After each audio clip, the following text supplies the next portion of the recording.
शब्दों का माया जाल है चुनाव, जो फैला है शहर शहर और गांव गांव। जी हां, ये चुनावी मौसम है। इस मौसम में सर्दी भी है और गर्मी भी, तो तबीयत का खराब होना लाजमी है। लेकिन जब आपकी तबीयत खराब होती है तो उसके लिए एंटीबायोटिक्स भी होते हैं। कुछ ऐसी ही तबीयत खराब हो गई है भारतीय जनता पार्टी के कार्यकर्ताओं की।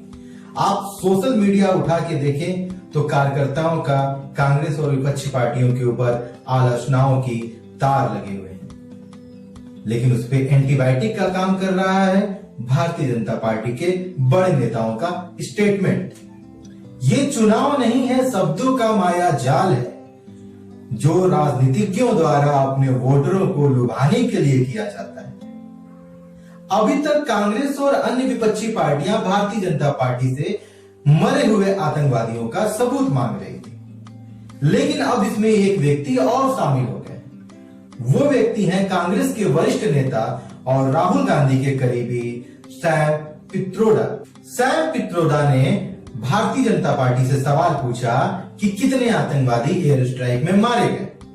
फिर क्या था, उनको सफाई देनी पड़ी, और सफाई देते हुए सैम पित्रोदा ने कहा कि मैंने ये सवाल एक नागरिक होने के नाते कहा है, इससे कांग्रेस पार्टी का कोई संबंध नहीं है। साथ ही सैम पित्रोदा ने कहा कि पुलवामा जैसे हमले होते रहते हैं। एक हमले की वजह से, कुछ लोगों की वजह से, कुछ आतंकवादियों की वजह से हम पूरे पाकिस्तान को दोषी नहीं ठहरा सकते। सैम ने यह भी कहा कि क्या एयर स्ट्राइक में वाकई में 300 आतंकवादी मारे गए थे? मुझे और भारत के प्रत्येक नागरिक को इसका तथ्य चाहिए। सैम के इस बयान ने भारतीय जनता पार्टी को एक और मौका दे दिया कांग्रेस पार्टी को घेरने का। सैम के इस बयान की निंदा प्रधानमंत्री नरेंद्र मोदी ने भी की है।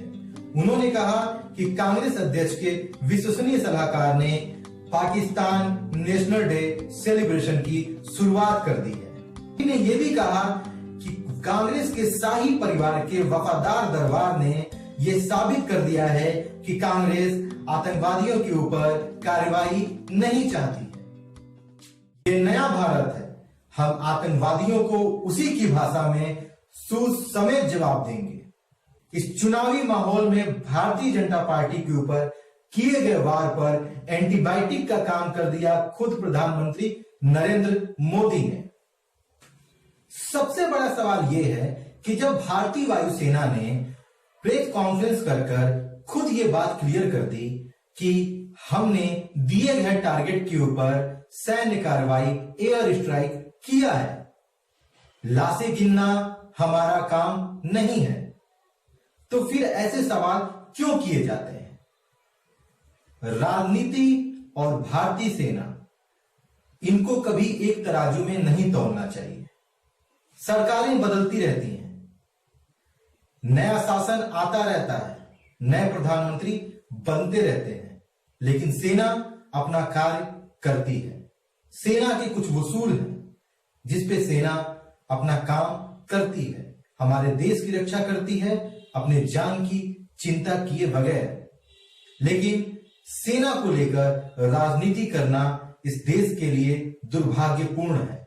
चाहे भारतीय जनता पार्टी हो या कांग्रेस या अन्य पार्टियां, अपने राजनीति में वोटों को पाने के लिए सेना का दुरुपयोग करना एक शर्मनाक कार्य है। हमने ये भी देखा होगा कि कांग्रेस और अन्य पार्टियों ने भारतीय जनता पार्टी से सवाल किया कि एयर स्ट्राइक में कितने आतंकवादी मारे गए, लेकिन सबसे बड़ा सवाल यह है कि भारतीय जनता पार्टी ने भी मंच से इस सैन्य कार्यवाही की उपलब्धियों को गिनाना शुरू कर दिया। क्या यह राजनीतिकरण अच्छा है? क्या सेना के ऊपर राजनीति करना एक सही कदम है? फैसला जनता को करना है, वोट जनता को देना है। आप फैसला करें और सेना को राजनीति से दूर रखें। जय हिंद।